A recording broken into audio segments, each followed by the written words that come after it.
when did all of this come together? Why did you start doing it? Mm. And sort of explain a bit. Well, because as I said, I like progressive, so I've done quite a lot of training courses with them, and one of them is actually a podcasting course.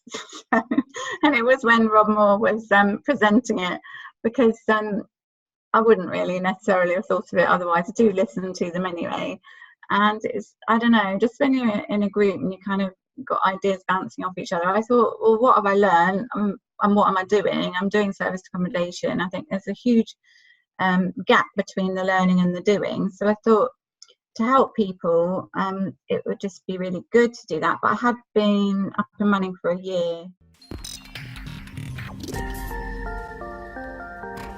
Okay, welcome everybody. This is the Boostly Podcast. They are on season 6, episode 8 or 9 now. I do forget where we are actually in all this. What we're going to be doing tonight is I'm going to be chatting to Sally Kember.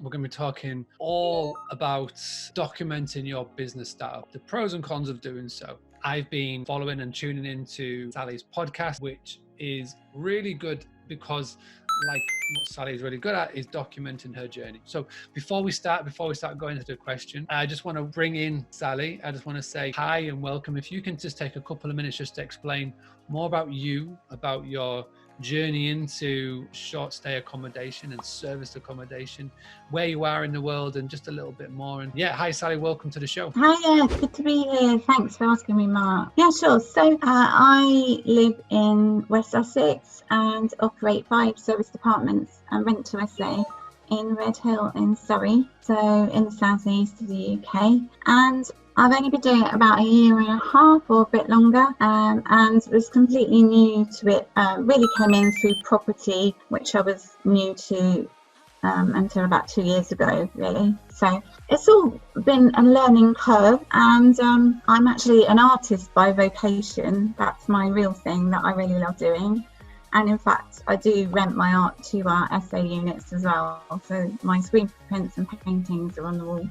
So what made you get into property? Like you say, you're a budding artist. You have been involved in that for quite a while. What was the other jump, and what made you go down this route of short stay accommodation? Okay, so really, in terms of, well, property, it isn't property at all, is it? Service accommodation, it's hospitality, which is what you're in. But we did property training together, as I say, just a couple of years or so ago we started. Pete had done some property training before that, but we were both keen to kind of look at ways to become more financially independent, and service accommodation seemed like a good way to have a cash flowing strategy.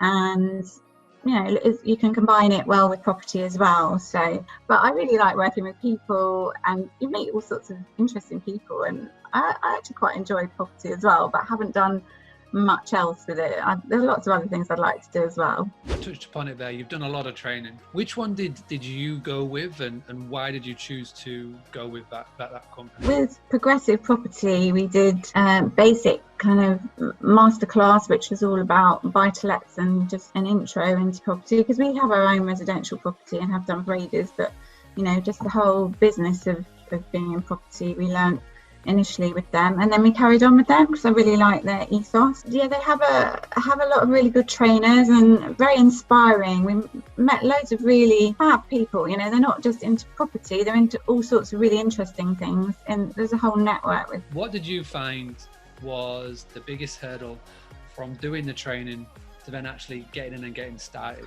To be accountable was a good thing, because we did like a 3-day training, and then we did a mastermind for 6 months, which was good. Finally, we met some developers who were freeholders who've been going for quite a long time in our area, and they are the guys we're still working with, and they're brilliant. If we hadn't been accountable, I think it would have been easy to kind of drift off and not do anything. Is there a large, from what you've seen and from other people that you've been on the courses with and kept in contact with, and all the groups you may be a part of, have you seen the ratio of the people that go on the actual courses to actually do something? Is that high or is that low? Like from what you've what you've seen and from what you've... Probably fairly low in a way, because some people are trying out to see if they like the idea of it. They do their numbers and they think, well, no, I can't see it working. But from the mastermind, I think actually a lot of people did implement it. There are very few who didn't. Yeah. I'd say that was really high. You sort of went down a different tactic of sort of documenting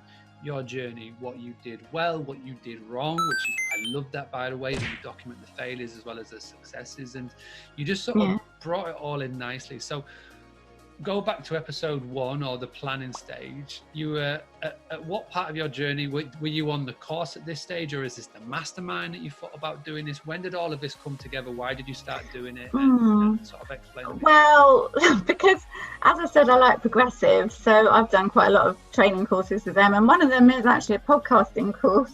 And it was when Rob Moore was presenting it, because I wouldn't really necessarily have thought of it otherwise. I do listen to them anyway.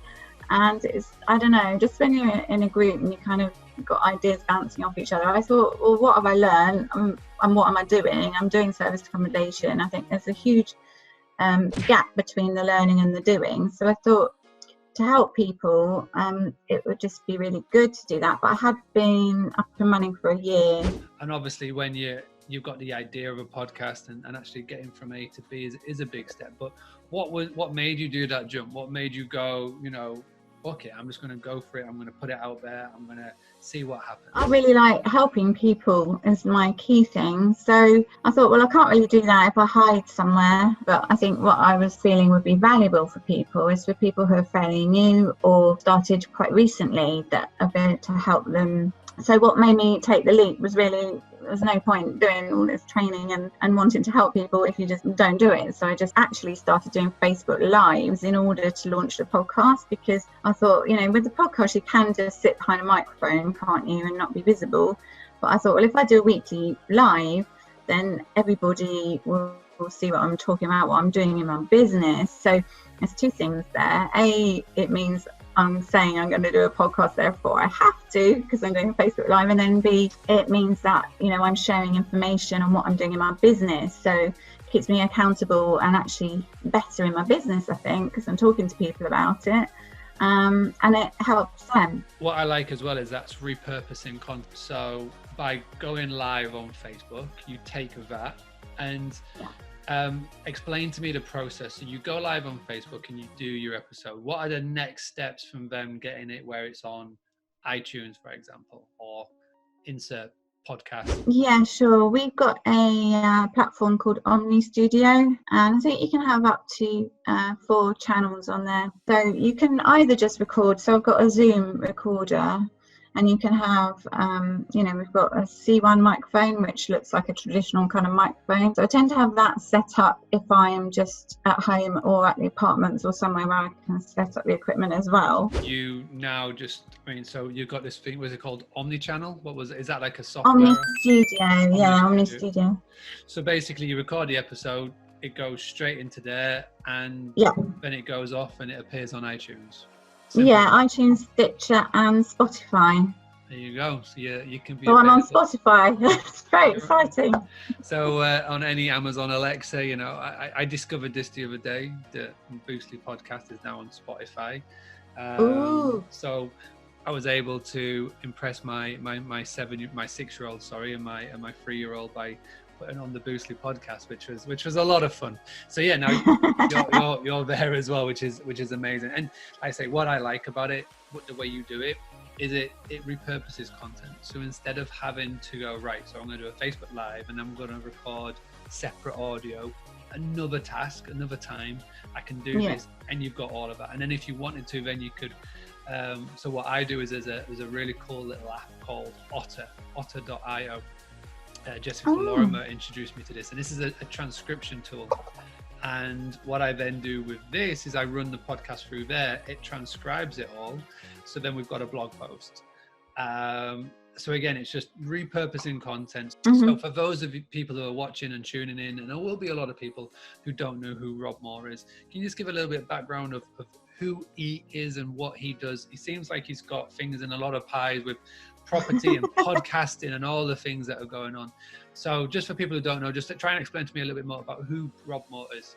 Okay, so he and his partner Mark Homer own and run Progressive Property, and they have other companies, so Unlimited Success as well, and that's more of a sort of Amazon business. And he has a couple of podcasts as well, Disruptive Entrepreneur and The Money Podcast. I've seen him speak at quite a few events because we've done mentoring with Progressive as well.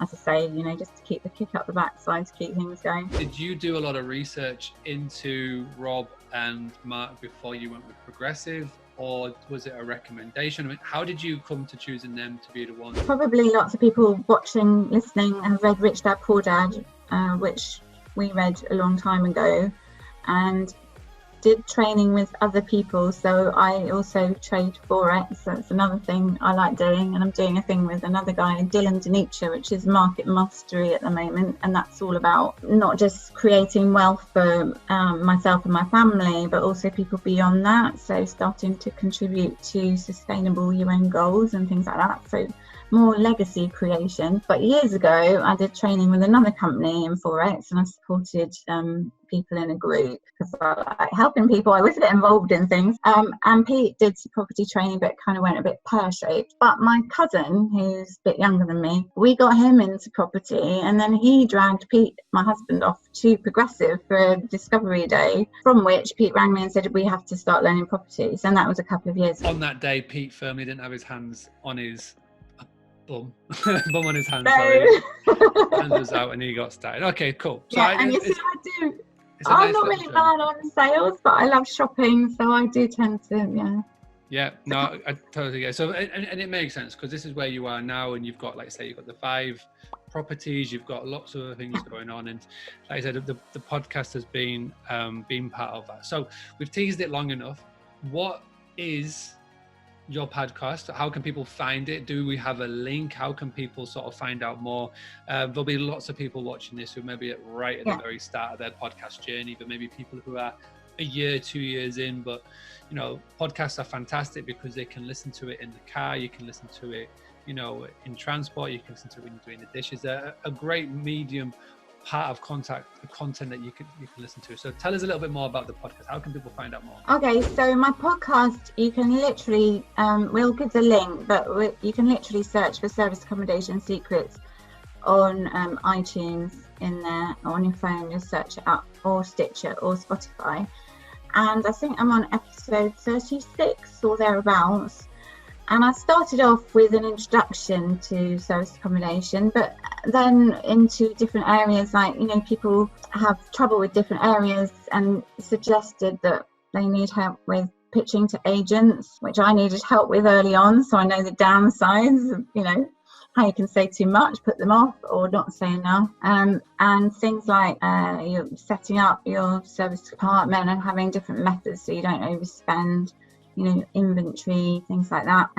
Researching areas, doing your due diligence so you know you're in a good area, the things that you need to have nearby, and the type of client that you want to attract. You know, what kind of guests do you want? Do you want contractors? Do you want sort of corporate, or are you high end? All those kind of things. So there's a lot of practical stuff to do with setting up. But then, as you said, I have quite a lot of episodes where I'm just talking about what's happened in the week. Service accommodation or property, and they go down this magical route and of service accommodation, rent to SA, as you call it. And it's like, right, amazing. We get the property, we do all the hard work, we get the sign off from the landlord, we do the property up, and then it's shit, we have to get people in.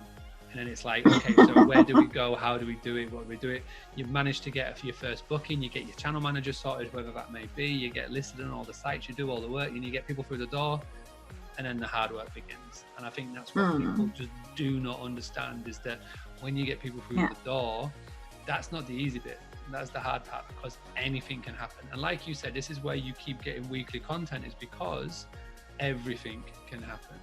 And this is what I love about your podcast, is that you document this and you show this and you put it out there in, you know, it's not heavily edited. You don't hide hide away from the things that aren't going well. You document it well, which is what I love, because my big problem with a lot of these salesy events is that they only sell the dream. They talk about passive income and this other thing that I've heard, no money down, and this is the thing that so many people don't get. And coming from a hospitality point of view, and from the hospitality community, which is my Facebook group, and is that every single day and every single week in there we have something called the Tuesday rant, and we talk about the things that go wrong, and there are so many things that go wrong. And this is why the inspiration for doing this whole series, talking to yourself and talking to so many people from the accommodation world and the service accommodation world, is just to sort of go, well, these are the sort of things that can go wrong, and these are the sort of things that property people can do and learn from the hospitality. But like I said in other episodes, there's so many things that people in the service accommodation do so well that hospitality people can learn from as well. So before we leave, you've mentioned that you like to get feedback and you like people to contribute to future episodes, and you do this through a Facebook group. How can people find that Facebook group? So my Facebook group is Service Accommodation Secrets Group, and people can ask to join it, because I did by mistake add people, which is a big no-no, isn't it? But I do also have a page with the same name, Service Accommodation Secrets, but all just search up my name, because I post property stuff on my own page and service accommodation stuff on my own page. So that's the best place to start with. Go to Sally Kember, go into Facebook search, type that in. If you're listening to this on the podcast and you want to find out more, go to facebook.com, type in the search Sally Kember, and she'll come up, and then from there you'll be able to find the group, the podcast, pretty much anything you want. So Sally, thank you so much for coming on today.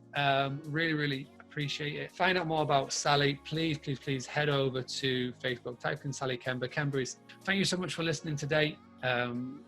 This has been podcast episode 8 of series 6 of the Boostly podcast. All I ask is that if you've enjoyed this episode, you head over to iTunes and you go give one of those lovely 5-star reviews, or wherever you are listening to it, go and hit the review button.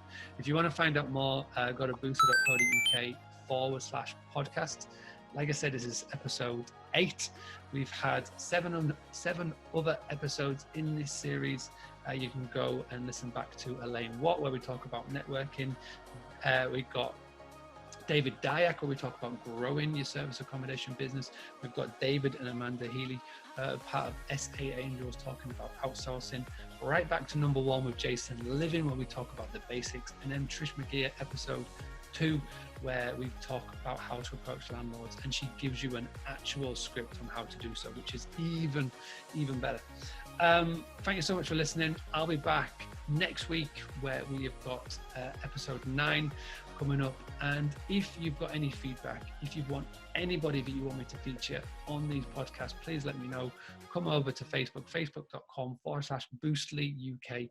Send me a message and I'll see what I can do. But thank you very much for tuning in, and I'll speak to you all very soon.